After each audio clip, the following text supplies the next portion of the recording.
Are near-death experiences actual evidence that there is life after death?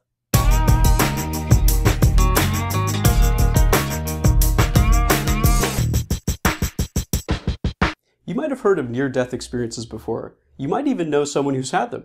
They're actually not that uncommon.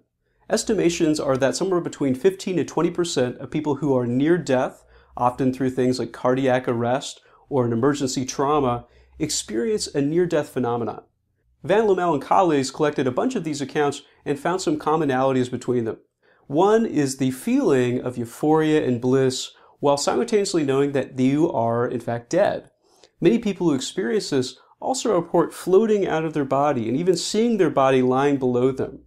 Then there's the reports of a white light at the end of a dark tunnel, and then even being able to visit the afterlife, whether that's heaven or just a white space, an open field, and seeing and being visited by deceased relatives. So there are lots of commonalities in these near-death experience reports, and this has even been shown across cultures, such as in India, Thailand, and places in Africa. There are even accounts as far back as ancient Greece that are surprisingly similar to these modern-day near-death accounts.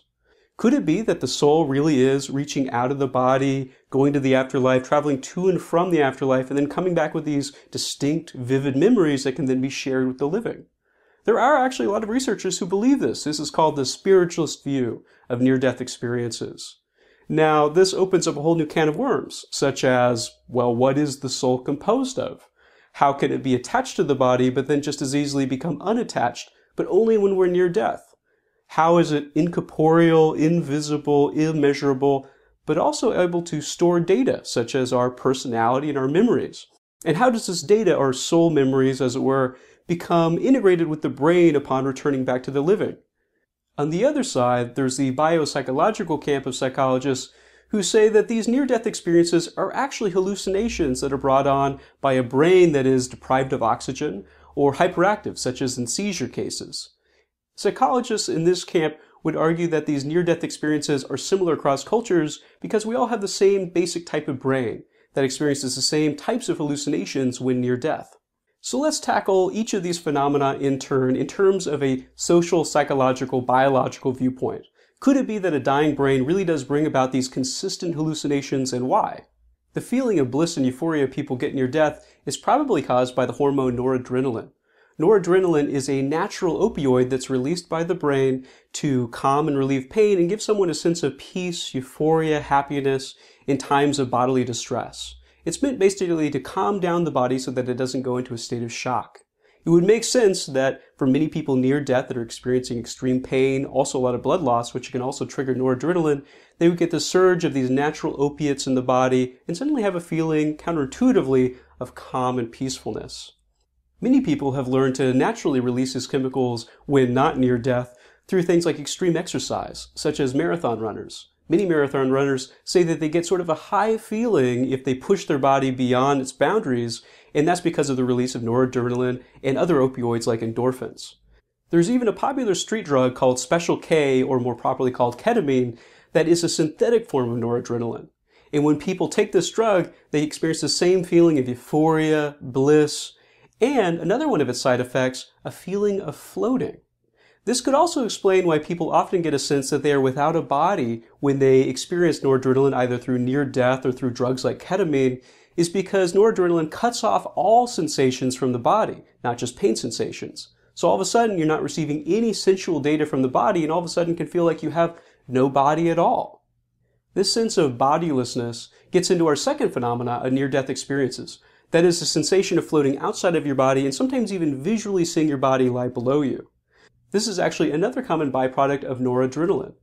Because it cuts off all sensations throughout the body, it's not just cutting off your sense of your physical body, feeling the body, but it also cuts off something called proprioception. Proprioception is what some psychologists call our true sixth sense. It's our sense of where our body is located in space. It's why, for example, you can wake up in the morning and still with your eyes closed, know if your hands are above your head or below your head, where all your limbs are positioned. Our body is constantly getting updated by our sense sensations, touch sensations, to feed into our proprioception. So our sense of proprioception gives us a sense of being embodied. When it's turned off, we get a sense of being disembodied or lacking a body. There's a very particular part of this called the temporal parietal junction. This is when the temporal lobe, which lies at the base of your brain, right behind your ears, and the parietal lobe at the top of your brain meet. Now, the top of your brain senses where your body is in space, and when it comes into this lower part, it actually builds what's called a body map. This is an unconscious visual representation of the way your body is positioned at any given point in time. Now, we know that there's an actual imaging going on of your body in third perspective because researchers have actually electrically activated this temporal parietal junction area. And in people, if they activate it, they actually have the full hallucination of being outside of their body and seeing their body as if they're floating above it. In other words, with a little bit of electrical stimulation to hyperactivate this TPJ area, anyone can have a full out-of-body experience. This brings us next to that light at the end of the tunnel. This is actually a very particular and consistent hallucination that's brought about by oxygen deprivation in the visual cortex of the brain, which is right in the back of the brain. When this area is deprived of oxygen, usually because someone is bleeding too much or their blood pressure is too low, you tend to get a very particular type of hallucination where the center of your vision, or the neocortex that has to do with the center of your vision, becomes hyperactivated. This is this counterintuitive thing the brain does that when it's actually starting to shut down due to oxygen deprivation or injury, there's a time where it actually becomes hyperactivated, likely in an attempt to draw blood up from the body. So the center of the visual cortex becomes hyperactivated. That gives you the feeling or the sensation of a bright white light in the center of your vision. And that also causes a dimming of activity in the visual cortex related to the periphery of your vision. Thus you get this hallucination of a bright light at the end of a dark tunnel. This is actually created quite reliably in fighter pilots when they train in centrifuges. So if you're a fighter pilot, you'll likely train in this machine that spins you around and around at really high Gs, and that's to train your body to withstand high G forces. So for example, they'll learn certain techniques where they clench up their stomach muscles to basically keep the blood in their brain even when they're accelerating upward. Now, when they reach their breaking point, what will often happen is the pilot will start to daydream or hallucinate. They often call them dreamlets, where they'll see a bright light at the end of a dark tunnel and often feel a feeling of peace and euphoria. That's usually a warning sign that a pilot is about to pass out. So pilots, in a sense, are getting near-death experiences all the time during their training. They just use them as a physiological warning sign that they need to let up on the G-forces. So the brain in pain and in shock and in oxygen deprivation is going to reliably produce feelings of bliss and euphoria, out-of-body experiences, and even a sense of a bright light at the end of a dark tunnel. But how does this explain actual visits to the afterlife? Many people who have near-death experiences report going to heaven, some even to hell, and many reporting that they've seen deceased relatives, had conversations with them, and were eventually brought back because the deceased relatives told them, you still have more time on earth, or this isn't yet your time to die. What causes these really complex visual, auditory, tactile sensations? This is probably caused by simple hallucinations across the entire neocortex. This kind of makes sense if you think about the stages of a dying brain. In the beginning, you're going to have that release of noradrenaline to fight shock. That's going to produce a feeling of euphoria and bodilessness. Eventually, you get enough oxygen deprivation in the visual cortex, you'll see a bright light at the end of a dark tunnel. And then as your whole brain starts to shut down, it'll go into this hyperexcitable state, causing full sensation hallucinations. Now, if it's a hallucination, you might be wondering, how come it's such a consistent hallucination across so many people? How come everybody tends to, go to heaven or hell, see deceased relatives in this very similar way? Well, this is where you can get some really interesting differences if you look across cultures. The typical Western near-death experience is that someone usually goes to heaven, which is this place of brightness, often golden clouds, sometimes an open field or garden, and they get to meet deceased relatives who are often there to greet them with open arms. This is actually very different from the types of near-death experiences they, for example, get in Japan. In Japan, the afterlife is often typified by places of these long, dark rivers surrounded by flower beds. And so when people die in Japan, that's what they see. Or in India, what most people report seeing when they come back from a near-death experience is that they visited a grand palace, sometimes even a skyscraper, and that heaven is run like a bureaucracy. So they go and they meet heavenly secretaries and middle managers and CEOs, and oftentimes they're sent back from heaven because of a clerical error in paperwork. One of the most interesting and unique near-death experience accounts comes from the Kaliai people of Papua New Guinea.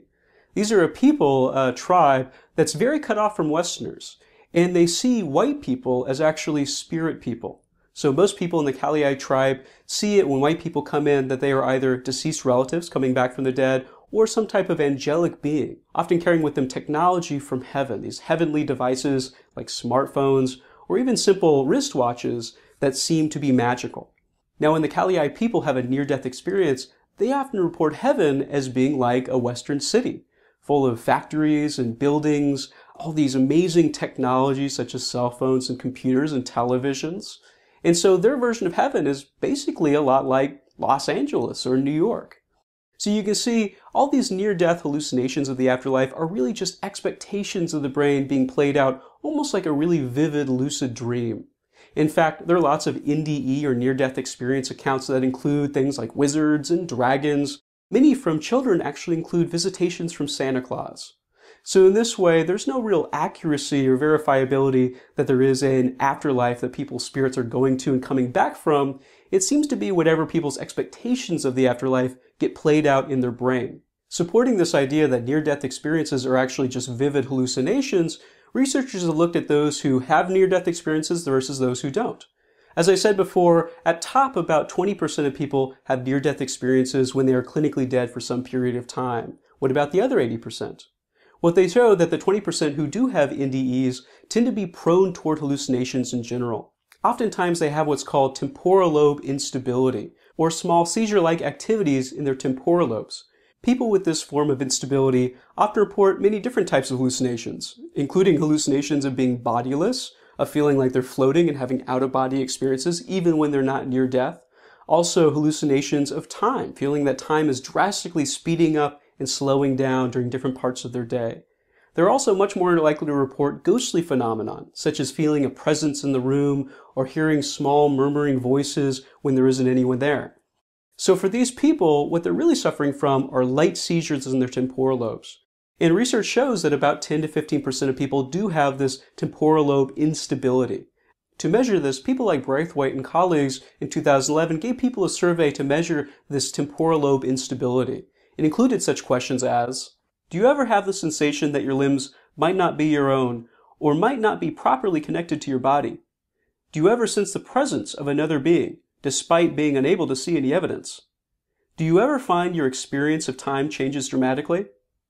These studies revealed that people who answered yes to some of these questions were much more likely to experience near-death experiences than comparable groups.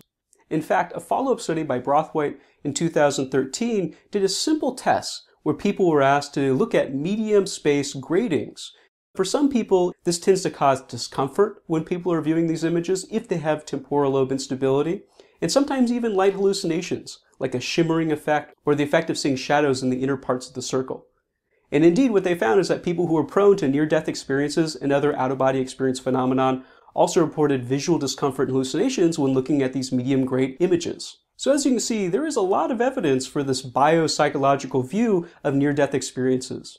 While spiritualist psychologists and researchers still see near-death experiences as spiritual phenomenon, a lot of psychologists, anthropologists, and sociologists are starting to see these common hallucinations that are brought on by near-death as actually perhaps the cause of belief in the afterlife across cultures. Because when we look at religions and spirituality beliefs across cultures, we tend to find a few common elements, such as heaven being a blissful, euphoric place full of light and being able to visit their deceased relatives upon death. You could imagine a tribesman back maybe 10, 20,000 years ago reaching near death, perhaps after being attacked and losing a lot of blood, but then coming back from the near-death experience and reporting to everyone, I felt blissful, euphoric, I saw a bright light, I visited a magical place, and all of my dead relatives were there. This will get incorporated then into the religious spiritualist beliefs of the tribe, and then other people who have near-death experiences will have those expectations play into their near-death hallucinations, thus confirming those original beliefs. So in this way, you could see why a lot of cultures would have these common elements as part of their spiritual belief system, that heaven is blissful, euphoric, bright with light, and a place where you can visit all of your deceased family and friends. In other words, near-death experiences aren't likely good evidence for an afterlife, but they might be able to explain why there's such widespread belief in an afterlife.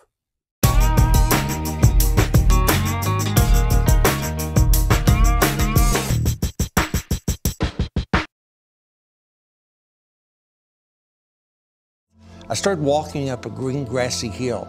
The grass came all the way through my feet, yet there were no indentions where I'd previously stepped. There were diamonds on the grass. There was an angel standing in front of one of those gates of pearl, and he was at least, the angel was at least 70 feet tall.